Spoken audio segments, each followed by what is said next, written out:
Hello guys, আজকে আমি দাদির ভয়েস দিয়ে কথা কব বা ভিডিও বানাবো। যদি আপনার করে ভালো লাগে তো লাইক কমেন্ট বেশি বেশি করে শেয়ার করে দেবেন, আর আপনার বন্ধু বান্ধবকে দেওয়ার জন্য সুযোগ করে দেবেন। তো দাদির ভয়েসটা শুনেন আপনারা। ওই জয়েল, কি কর?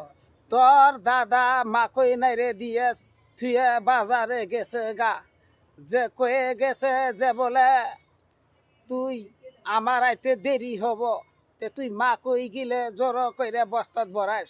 তোরে যে কয়ে গেছে তুই তো কিচ্ছুই করস না, তোর দাদা যে মারবো ইয়াবা করস কে? নু মা কইডি জোর করি আনি গে।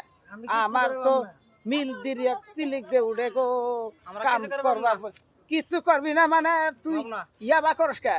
নু কাম করি গে, দুইজনা মিলে জিলে কাম করি গে। না ঘুম পারলো না গো, তোর দাদা মারবো। নু মা কই দি জোর করে আনি গে। না এলা কথা কইস না, নু মা কই জোর করি গে। ইয়াবা করস কে? কামের কথা কইলে